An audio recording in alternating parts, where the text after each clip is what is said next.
신약 189면에 있고요. 사도행전 2장 36절로 42절까지, 마지막 42절은 한 목소리를 읽겠습니다. 제가 먼저 36절을 시작합니다.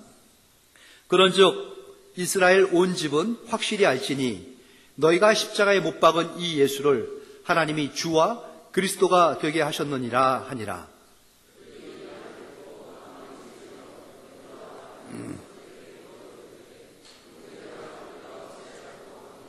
베드로가 이르되 너희가 회개하여 각각 예수 그리스도의 이름으로 세례를 받고 죄사함을 받으라. 그리하면 성령의 선물을 받으리니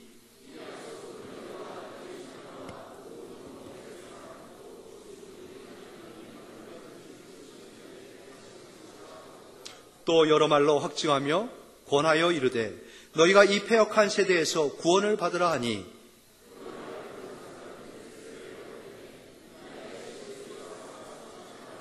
함께합니다. 그들이 사도의 가르침을 받아 서로 교제하고 떡을 떼며 오로지 기도하기를 힘쓰니라. 아멘. 봄날이 분명하죠? 너무 따스한 날들이 어제, 그제 또 오늘까지 이어지고 있습니다. 또 내일부터는 조금 추워진다죠. 봄을 시샘하는 그런 추위. 그래서 꽃샘 추위다. 꽃을 시샘한다는데 딱 적절한 표현들 같습니다. 계절이 이렇게 참 정교하게 변화되는 모습을 보면은 신묘막측하지 않습니까, 여러분? 스위스의 시계보다도 더 정확하게 이 계절, 자연이 법칙을 따라 움직이고 있습니다. 절기를 24절기로 나누고 있어요. 그 중에서 네 번째 절기, 춘분이라는 절기가 있습니다. 어제가 춘분이었어요. 그 절기 때에는 지구가 자전과 공전을 할 때 이 지구 적도 중심으로 태양이 섭니다. 태양이 지구의 적도를 딱 비추기 때문에 동서로 나눠가지고 딱 양분시켜버려요. 밤과 낮이 똑같다. 이러한 날이죠. 그게 춘분입니다. 그래서 춘분 지나고 나면 그때부터 낮이 길어집니다. 태양을 조금 더 지구가 본다는 거죠. 그래서 따스해지는 겁니다. 그래서 생명력이 왕성해지기 시작하고 농번기에 있는 모든 농사들은 이때를 시점을 해가지고 이제 농사 시작입니다. 생명의 왕성이 열리는 계절. 특별히 우리 기독교에는 이 춘분에 대해서 의미를 부여하고 있습니다. 빛이 많이 들어오는 이 시점, 생명을 살리는 그 빛이 들어왔죠. 우리의 생명의 빛은 누굽니까? 예수 그리스도시죠. 예수님께서 십자가에 못 박혀 죽은 건 사실이죠. 부활하신 것도 사실입니다. 그런데 그날이 언젠가, 이거에 대한 고민이 있습니다. 부활의 날을 언제 잡아야 할까? 그래서 가장 의미 있고 뜻깊은 날, 춘분을 기준으로 삼은 겁니다. 춘분, 그때를 기점으로 해가지고 빛이 들어오기 시작하니 춘분 지나서 첫 번째 맞이하는 음력의 보름날. 보름날. 그게 이제 주일이 될 수도 있고 아닐 수도 있죠. 그래서 보름을 지난 첫 번째 주일을 우리 부활절로 잡읍시다. 그렇게 정한 겁니다. 부활절은 해마다 날짜가 달라요. 성탄절은 12월 25일로 정해져 있지만 부활절은 조금씩 다르죠. 그 이유는 1년은 365일로 떨어지지 않기 때문에 그렇습니다. 그래서 어떤 때는 춘분이 3월 21일일 때가 있고 또 3월 22일일 때가 있어요. 그리고 나서 또 음력으로 보름을 계산하기 때문에 부활절은 늘 다릅니다. 하지만 기준은 춘분이라는 거죠. 춘분 지나 이제 어제 춘분이 지났습니다. 오늘 우리는 부활절을 맞이하기 위해서 부활절 전주를 성찬의 주일로 정해놓고 다음 주는 아주 의미 있는 성찬식을 거행합니다. 그리고 그 전주인 오늘은 세례의 주일로 정해가지고 세례식을 거행합니다. 다 뜻깊고 의미 있는 그러한 날들이죠. 특별히 세례식을 통해 가지고 이제 하나님의 몸된 교회, 이 거룩한 무리인 이 공동체가 든든히 세워지고 확장되어져 감을 서로 보게 되고 기뻐할 수 있게 되는 것입니다. 주님의 그 은혜의 생명이 우리 가운데에 세례받는 사람뿐만 아니라 우리 교회의 공동체 안에 더 풍성하게 넘치게 들어와서 모두가 그 기쁨을 누리고 그 생명의 풍성한 가운데에 좋은 열매 맺을 수 있는 그 출발로 삼으셔야 할 날이고요. 그 날로 우리에게 허락하신 것이죠. 그 은혜가 얼마나 크고 놀라운지 모르겠습니다. 그러니 사랑하는 성도 여러분, 그러한 생명이 풍성한 그 공동체, 그 아름다운 무리 가운데에 속하기를 늘 원하셔야 되고요. 그 거룩한 무리 가운데에 머물러야 되는 것이고요. 그 거룩한 무리 가운데에서 여러분 능력을 발휘해가지고 그 무리를 더 거룩하게, 더 영광되게 해나가셔야 할 필요가 있습니다. 그것은 우리의 몫이고 여러분이 해야 할 일들이죠. 그냥 가만히 있어도 주님은 은혜로 우리를 건져주십니다. 그 이후로는 가만히 있어서 될 일이 없습니다. 우리가 힘써 지켜나가야 할 것들이 있죠. 공동체 그렇게 지켜나가야 됩니다. 하나님의 영광 그렇게 붙잡아야 됩니다. 그럴 때 하나님께서는 더 크고 놀라운 일을 우리를 통해서 해나가시는 것이죠. 거룩한 무리를 쉽게 한 단어로 성도라고 합니다. 성도. 성도들이 있는 곳을 다른 말로 교회라고 하죠. 부름받은, 건진받은 사람들의, 거룩한 사람들의 모임. 그것이 바로 교회입니다. 이 교회 공동체를 세우시고 주님께서 신부로 만드셔가지고 다시 오실 때 이 교회와 함께 결혼하여 영원한 나라로 이끌어 나가실 겁니다. 거기에 멤버가 되신 여러분들, 거룩한 무리 가운데 속한 회원들이 되신 여러분들, 주님의 이름으로 축하하고 환영하고요. 그 은혜를 더 풍성하게 누리시기를 축원합니다. 우리 기독교의 역사를 보면은 순환사가 있습니다. 순교사다 이렇게 하는데, 기독교 이 종교 예수 그리스도에 대한 믿음을 지키기 위해서 시대별로 또 국가 이러한 상황 안에서 많은 사람들이 고난과 순환과 또 순교를 당합니다. 아주 이 순환사상에서 이 고난 이 선교사 중에서 굉장히 뜻깊은 또 많은 분들이 감동을 받는 그 순교의 장면이 한 장면이 있습니다. AD 320년 동서 로마가 갈라져 가지고 동로마의 황제가 따로 섰을 때입니다. 그 당시 황제 이름이 리니치오라는 황제예요. 종교가 기독교로 채택되기 전이고요. 채택됐어도 또 이렇게 저렇게 지역별로 달라지고 있을 그때에 리니치오는 자기들의 종교 로마 그리스도 종교를 굉장히 붙잡았습니다. 로마의 신들을 붙잡고 그 신들의 공율과 자비를 구했고 자기도 신격화시켜가지고 숭배하게 만들었죠. 그런데 점점 이상한 소문이 들리는데 막강한 로마 군 안에 이상한 이교도가 퍼지기 시작했다라는 소식을 접합니다. 정보가 입수된 거죠. 그 이교도는 다름 아닌 기독교였습니다. 그리스도교라는 그 무리들이 생겨가지고 우리의 군영을 어지럽히고 있다. 그래서 그들을 색출하려고 명을 내렸습니다. 잡아내라는 거죠. 이렇게 저렇게 잡아낼 방법이 없었는데 방법은 간단했습니다. 고아내는 방법인데 로마의 신들의 우상을 세워놓고 모든 병사들로 거기에 절하고 경배하게 한 것이죠. 분향하게 한 겁니다. 병사들이 경건한 마음으로 다 그 우상 앞에 그 로마의 신 앞에 절을 하는데 쭈삣거리면서 절을 못하는 분향을 못하는 병사들이 발견되기 시작했죠. 따로 뽑아낸 겁니다. 나중에 추리고 봤더니 딱 40명이 나왔습니다. 40명의 병사들.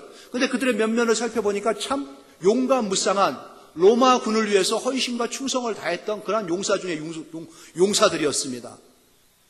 그들에게 아무리 회의하고 굴복해가지고 이 우리의 로마 신에게 절하라 해도 그들은 끝까지 고집하면서 자기들의 신이라고 불리는 그리스도를 포기하지 않는 겁니다.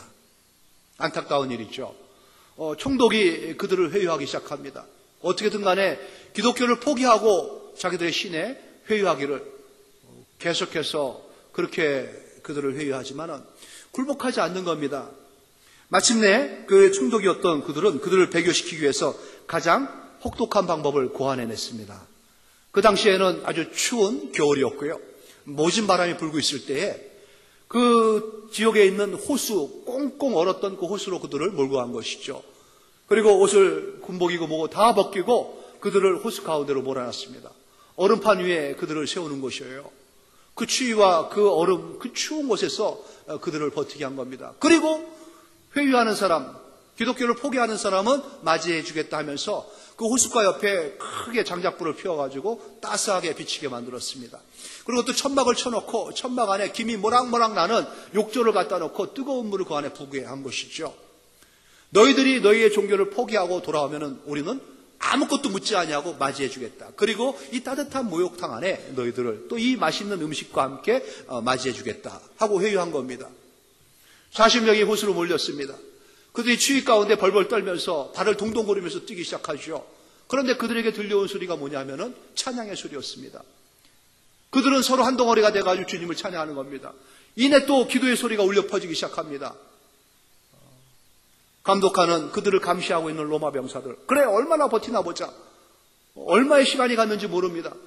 한참이 지났을 때에 점점 소리가 줄어들기 시작합니다.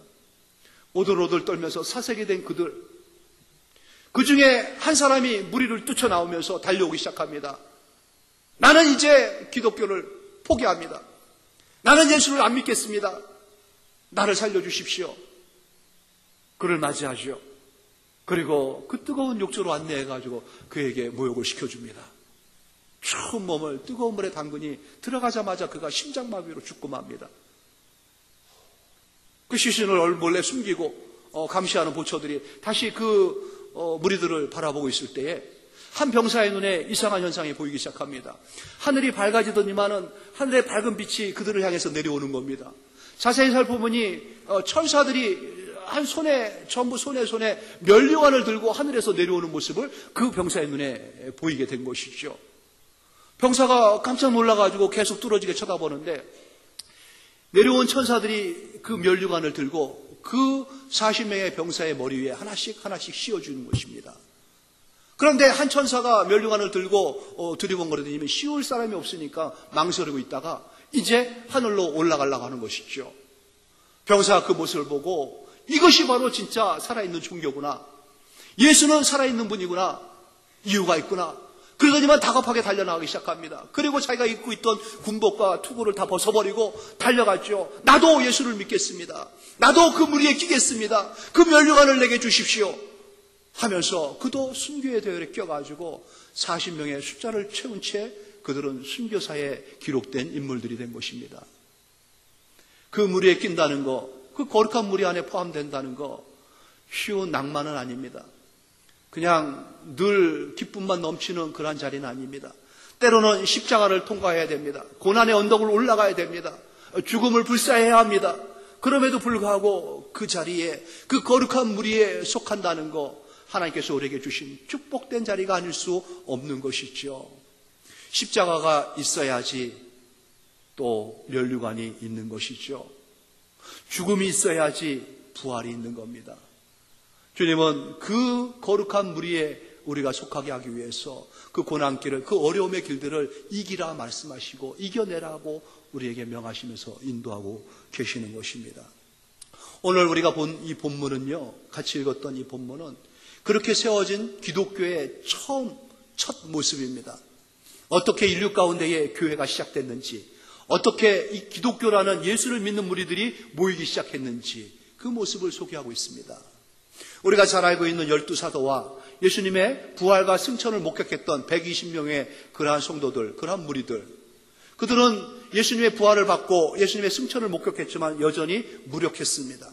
그런데 예수님이 그들에게 약속을 해줬죠. 떠나지 말고 하나님께서 약속하신 그것을 기다리라. 성령이었습니다. 모여서 한 덩어리가 돼서 뜨겁게 열흘간 기도했습니다. 마침내 오순절날 하늘이 열리면서 성령이 그들 가운데 폭발적으로 터지기 시작했습니다. 그들의 마음이 뜨거워졌습니다. 입이 열려 하늘에 그 이상한 언어들이 표현되기 시작했죠.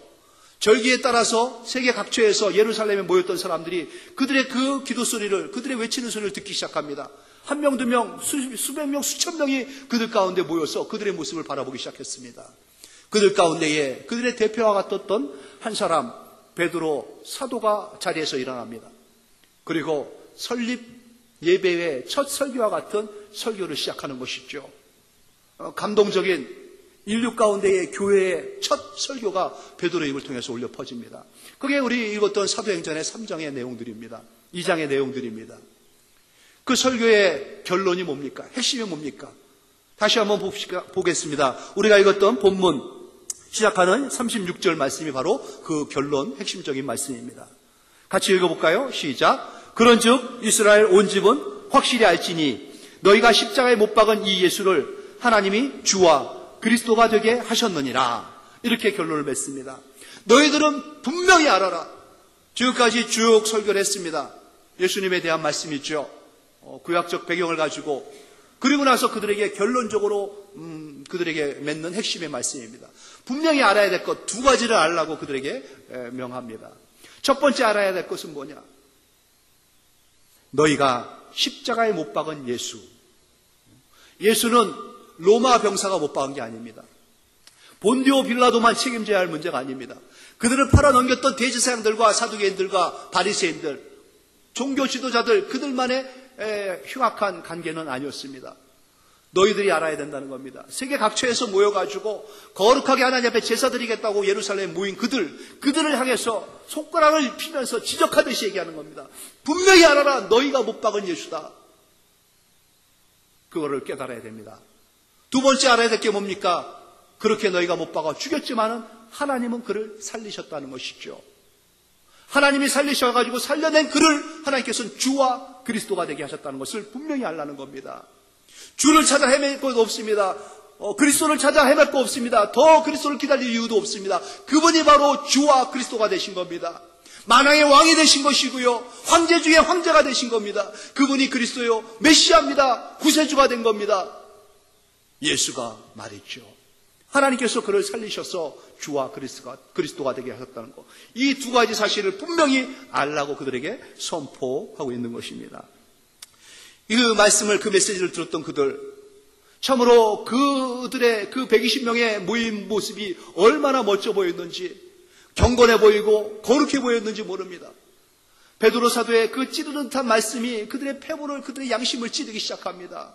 그리고 그들은 마음속에서 나도 이제 이 갑갑하고 더럽고 취했던 세상의 모든 것 벗어버리고 저 무리 가운데 자유롭고 기쁨이 넘치는 듯한 저들의 무리 가운데 속하고 싶다. 이 생각이 간절한 것이죠. 두 가지를 알라, 이 사실을 알라, 그 지적을 했을 때 그들의 마음이 열립니다. 양심의 가책을 받습니다. 그리고 마음이 찔려가지고 그 앞에 무릎을 꿇습니다. 복음을 들었을 때 그들의 반응이었습니다. 이들이 이제 초창기 교인들이 됩니다. 기독교의 첫 멤버들이, 첫 열매들이 되는 사람들이죠.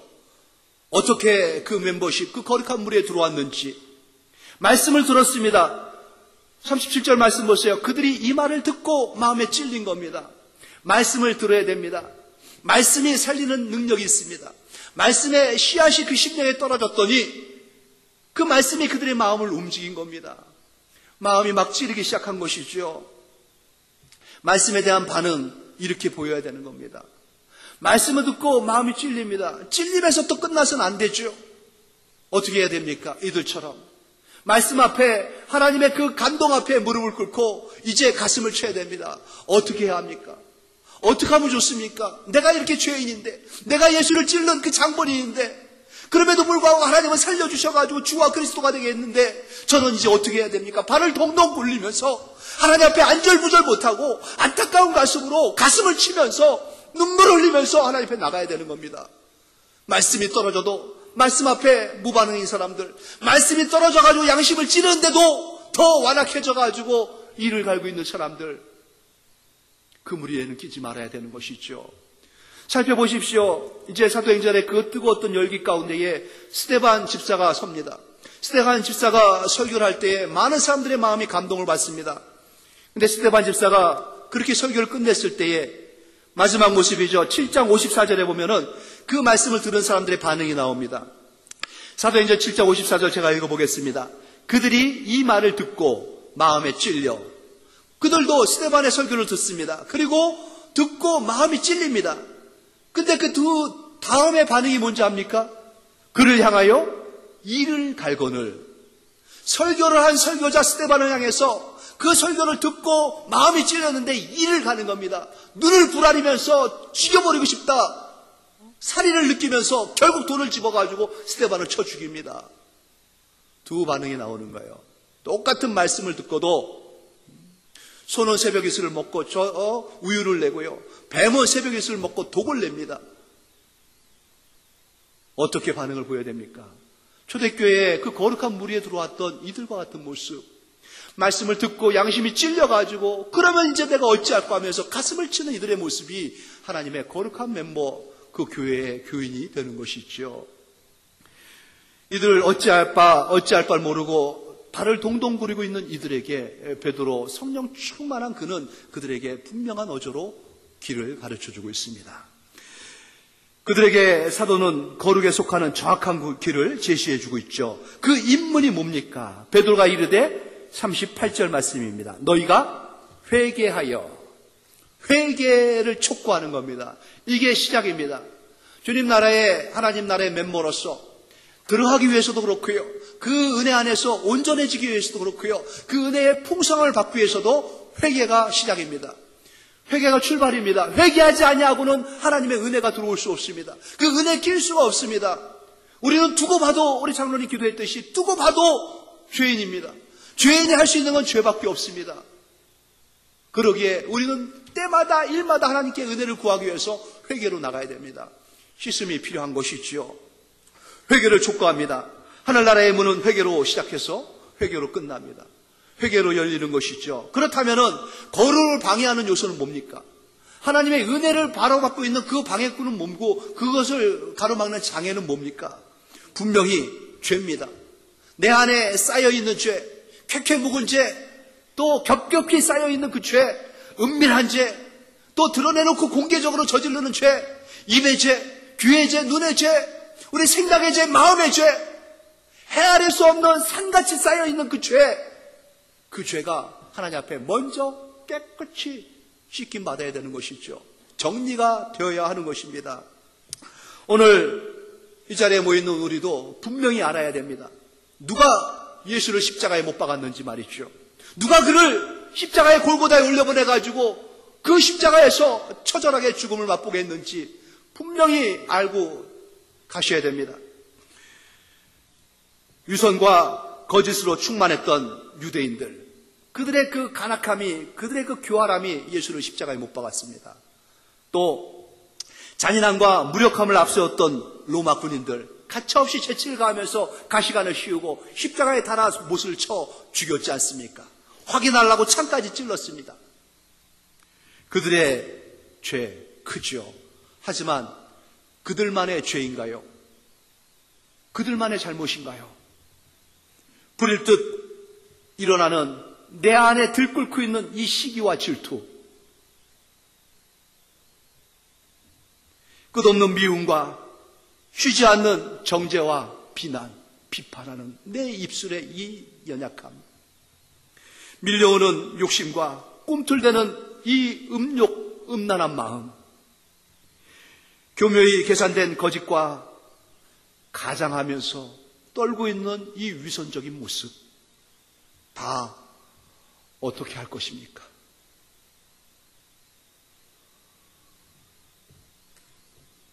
우리의 이 여전한 연약한 모습이 예수님을 십자가로 올라가게 한 것입니다. 이 패역한 세대에 패역한 자가 되어서 저질렀던 우리의 모든 크고 작은 죄들이 예수님을 십자가에 못 박은 것입니다. 분명히 알고 있어야 됩니다. 그리고 나서 이 죄를 회개할 때에 주님 앞에 이 죄가 주님을 십자가에 못 박은 이 패역한 세대 가운데 패역한 무리가 바로 나였습니다 하고 가슴을 치며 주님 앞에 어떻게 합니까 하며 하나님 앞에 나갈 때 하나님 앞에 이 모든 죄를 다 회개하는 겁니다. 그때 하나님으로부터 허락받는 세 가지의 특별한 은혜가 있습니다. 하나님께서 이 거룩한 공동체 안에 거룩한 무리 가운데 우리를 두시기 위하여 또 온전케 하기 위해서 세 가지의 특별한 은혜를 허락하시는데 첫 번째 주시는 은혜가 세례입니다. 세례를 그러기 때문에 우리는 받아야 되는 것이죠. 밤에 예수님께 몰래 찾아왔던 한 남자 니고데모라는 사람이 있습니다. 그가 입을 열기도 전에 주님께서 그에게 말씀하시기를 거듭나지 아니하면 하나님 나라에 올 수 없다. 거듭나야 된다. 어떻게 거듭날 수 있습니까? 두 번 태어납니까? 할 때 그에게 하신 말씀이 물과 성령으로 나지 아니하면, 물과 성령으로 나지 아니하면 물로 성령으로 다시 태어나야 된다는 것이죠. 씻음 받아야 됩니다. 깨끗하게 씻음 받아야 됩니다. 우리는 그 물로 말미암아 주님이 흘리신 보혈로 우리의 모든 죄를 다 씻어야 됩니다. 세례는 물에 잠기는 겁니다. 물속에 들어간다는 것은 죽는다는 것이죠. 죽는 겁니다. 우리를 쌌던, 우리를 덮었던 모든 죄로부터 우리는 죽는 겁니다. 그러고 나서 물속으로 다시, 물 밖으로 다시 나옵니다. 이게 바로 세례 아니겠습니까? 물 밖으로 나온다는 것은 부활이라는 것이죠. 새 생명 가운데 다시 태어나는 겁니다. 한 번 더 태어나는 겁니다. 물로 우리는 태어나는 겁니다. 주님의 거룩한 보혈로 말미암아 씻음받고 모든 죄에 나는 죽었습니다. 예수 그리스도의 생명으로 다시 태어납니다. 바로 세례식을 거행함으로 말미암아 온 천하 가운데에 그러한 멤버가 됐음을 공개하는 겁니다. 결혼식을 안 해도 신랑은 신부고 신랑의 신부고 또 신부는 신랑의 신부가 되는 겁니다. 부부관계가 형성할 수 있어요. 왜 결혼식을 합니까? 알라 하는 거죠. 공개하는 겁니다. 이 여인은 나의 여인이요, 이 남자는 나의 남자입니다. 그러니 너희들 엿보지 말라는 겁니다. 아무도 우리의 이 영역 가운데 들어올 수 없다는 것을 알고 있어라는 것이죠. 우리가 함께 있음이 옳다라는 것을 그들에게 다 알려주는 게 결혼식입니다. 세례식이 공개적으로 하나님의 사람이 됐음을 알리는 겁니다. 나는 이제 하나님의 사람입니다. 예수 그리스도 안에 죽었고요, 예수 그리스도 안에 다시 태어났습니다. 그러니 더 이상 나에게 죄는 끼어들어올 자리가 없습니다. 세상은 더 이상 나에게 간섭할 수가 없습니다. 죄가 쏘는 게 어디 있고 사망이 이기는 게 어디 있냐고 선포하는 겁니다. 믿음의 고백을 하는 것이죠. 그렇게 해서 그 거룩한 무리 가운데에 교회라 불리는 이 공동체 가운데 멤버가 되는 것입니다. 영암교인이 아니라 하늘나라의 하나님의 멤버로 공개적으로 선포하는 그 고백적 자리가 세례가 되는 것이죠. 그리고 나서 두 번째 주님이 주시는 것은 죄사함의 은총입니다. 회개하고 나서 세례를 받고 죄사함을 받으라 하지 않습니까? 죄사함을 받는 게 뭡니까, 여러분? 아무리 용서를 구해도, 내가 아무리 잘못했다고 빌어도 피해자가 용서해 주지 않냐면 그 죄는 여전히 내게 있는 겁니다. 그 잘못은 내가 여전히 갖고 있는 겁니다. 그러면 그 잘못에 대해서, 죄에 대해서는 그 대가를, 그 책임을 내가 져야 되는 거 아니겠습니까? 하나님 앞에 죄인들이 치러야 할 죄가는요, 사망밖에 없습니다. 큰 죄, 작은 죄가 없습니다. 죄의 삭은 누구나 할 거 없이 사망입니다. 그런데 예수 그리스도 안에서 하나님께서 우리를 용서해 주신 겁니다. 죄사함의 은총을 주신 겁니다. 내가 너를 용서해 주마. 그때 지었던 죄, 과거의 죄, 현재 네 안에 있는 죄, 또 앞으로 지을 모든 죄, 내가 내 아들 예수 그리스도 안에 다 달아놓고 대가를 치르게 했으니 내가 너를 용서하마 하고 선포해 주시는 겁니다. 그 은혜가 얼마나 크고 놀라운지요. 그 해방의 기쁨이 우리 모두에게 풍성하고 충만해야 됩니다. 용서함을 받는 겁니다. 그렇다면은 하나님 앞에 씻음 받고 용서함 받은 우리 안에 이제 거룩한 무리 가운데에 당당하게 서기 위해서, 풍성한 열매를 맺기 위해서 받아야 할 것이 하나 있죠. 하나님이 주시는 귀한 선물, 성령입니다. 하나님께서 약속하신 이 선물, 성령의 선물을 받아야 됩니다. 선물이라고 말씀했는데 주시고자 하는 하나님께 손이 민망하지 않도록, 무색하지 않도록 우리는 받아가야 됩니다. 누구에게 주님께서는 이러한 성령의 선물을 주십니까? 39절 말씀 보십시오. 이 약속은 너희와 너희 자녀와 모든 먼데 사람, 곧 우리 주 하나님이 얼마든지 부르시는 자들에게 하신 것이라. 얼마든지 부르는 자들, 단 아닙니다, 여러분. 불러서 온 자들이에요. 성령의 선물을 받을 수가 없는 사람들은 이 자리에 들어올 수가 없습니다. 아무도 주님은 허락하지 않습니다. 성령의 선물을 줄 사람들 얼마든지 불러가지고 이 자리에 앉히십니다. 여러분들이 다 자격자인 것이죠. 받으셔야 됩니다. 주님이 주시는데 받으셔야 되죠. 어떻게 받습니까? 달라 해야 합니다. 구하는 자에게 하나님께서 성령을 주시는 것입니다. 이것이 하나님께서 우리에게 맺으신 약속이에요. 예수님께서 받아내신 약속입니다. 앞서 베드로의 설교 중에 33절 말씀을 보십시오. 하나님이 오른손으로 예수를 높이심에 그가 약속하신 성령을 아버지께 받아서 너희가 보고 듣는 이것을 부어주셨느니라. 지금 성령 충만 받고 있는 이 베드로의 고백입니다. 예수를 높이셨고 그가 약속하신 성령을 아버지께 받아가지고 우리에게 부어주신 거다. 이 약속의 성령을 우리 모두가 받아야 되는 것이죠. 성령이 충만해야 됩니다, 여러분. 성령으로 충만하고, 성령님은 살아계신 역사하시는 하나님이시죠.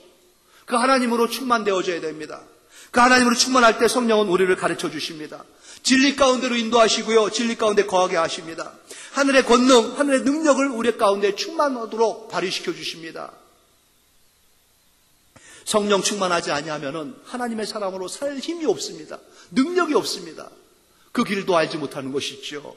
성령 충만 받아야 됩니다. 그 안에 의와 평강과 희락이 있습니다. 기쁨에 충만한, 평강에 충만한 마음이 성령 안에서 우리에게 내려오는 것입니다.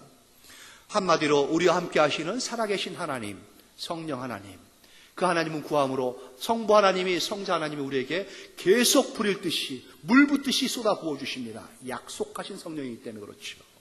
그 성령으로 충만해야 됩니다. 성령으로 충만받았던 이 교회의 성도들, 그리고 성령을 충만받았던 사도 베드로의 그 설교, 그로 말미암아 감화 감동받아가지고 주님 앞에 그 길을 물었던 그들, 회개하고 하나님이 주신 은혜 가운데 세례를 받고 그들이 모든 죄의 용서를 받고 거룩한 영 성령으로 충만되어져 초대교회를 이루었습니다. 기독교가 그렇게 시작된 겁니다. 우리의 선배들이 이러한 모습 가지고 입문하여서 기독교라는 이 교회를 세워나가신 것이죠. 그들의 모습을 보십시오. 날마다 모이기를 힘씁니다. 반석 같은 교회 안에서 성경 공부하면서 말씀을 듣습니다. 서로 교제하며 떡을 뗍니다. 그리고 힘써 기도합니다. 그러한 모습이 이어져 가야 되는 것이죠. 영암교회, 영원한 반석이라는 뜻을 갖고 있습니다. 주님이 세운, 주님의 핏값으로 센 교회입니다. 이 안에 하나님께서 오늘도 귀한 권속들을 멤버로 불러주시고 그들의 머리에 기름을 부어 세례를 베푸십니다. 우리 모두에게 허락하신 은혜입니다. 우리 모두가 주님의 사죄의 은총을 받고 성령의 충만을 받아서 함께 어울러져서 이 영원한 반석 교회를 세워나가며 하나님의 뜻을 담고 하나님의 영광을 위하여 힘차게 세상을 향하여 달려나가는 이 계절에 맞는 생명의 풍성함으로 때에 맞는 열매를 주렁주렁 풍성히 맺을 수 있는 교회로, 성도로 그렇게 하나님의 능력의 권속들 되시기를, 하나님의 이름을 끝까지 붙잡고 달려나갈 수 있는 용사 중에 용사가 되는 귀한 권속들 되시기를 우리 주 예수님의 이름으로 축원합니다. 하나님 아버지 은혜 감사합니다.